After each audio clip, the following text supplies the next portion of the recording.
అందరికీ నమస్కారం అండి. నేను మీ శ్రీ కోమలి చందు గ్రామీణ డిజిటల్ సేవలు. ప్లీజ్ నా ఛానల్ని సబ్స్క్రైబ్ చేయండి.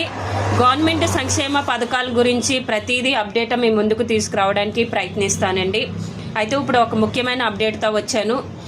ఎవరైతే 1500 అకౌంట్లో పడతాయని మహిళలు చెప్పుకుంటున్నారో ప్రతి మహిళకు మరి ఎప్పుడు ఎక్కడ అప్లై చేసుకోవాలి, మరి అప్లికేషన్లు తీసుకుంటున్నారంట, ఇన్కమ్ క్యాస్ట్ కావాలంట, బ్యాంక్ అకౌంట్ ఉండాలంట అని చాలామంది అనుకుంటున్నారు. కానీ ఎవ్వరూ ఎక్కడా కూడా కంగారు పడొద్దండి. మరి ప్రతి మహిళకు 1500 అకౌంట్లో పడతాయి ప్రతి నెల అని పథకం వచ్చిందండి. ఈ పథకం పేరు ఆడబిడ్డ నిధి అండి. ఈ ఆడబిడ్డ నిధి పథకం కింద ప్రతి మహిళకు ప్రతి నెల 10వ తారీఖు లోపే అకౌంట్లో 1500 పడతాయని సూపర్ 6లో హామీ ఇచ్చారండి కూటమి ప్రభుత్వం.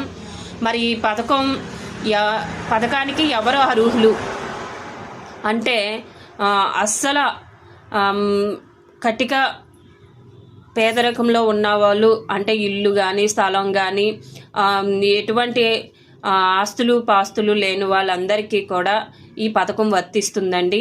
వయసు వచ్చేసి 18 సంవత్సరాలు నిండిన మహిళల నుండి 59 సంవత్సరాల లోపు ఉన్న ప్రతి మహిళకు అర్హులేనండి.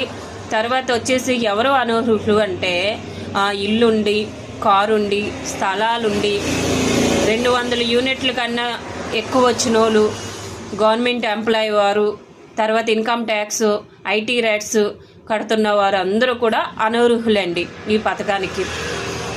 తర్వాత వయసు వచ్చేసి 18 నుంచి 59 వరకు ఉంటుందండి. సో ఎక్కడ అప్లై చేసుకోవాలంటే గ్రామ సచివాలయంలో అప్లై చేసుకోవాలండి. కానీ ఇంకా నోటిఫికేషన్ రాలేదండి అప్లై చేసుకోమని. త్వరలోనే నోటిఫికేషన్ వస్తుందండి. మరి దీనికి ఏమేమి కావాలి అంటే ఆధార్ కార్డు, ఆంధ్రప్రదేశ్లో నివాసమై ఉన్న వాళ్ళు Aadhaar card, ration card, bank account, NPCI link చాలా మందికి అవ్వలేదండి. ఎంపీసై లింక్ అయ్యి ఉండాలి. తల్లికి వందనం కూడా చాలా మందికి పడకపోవడం కారణం ఎంపీసై లింక్ లేదండి.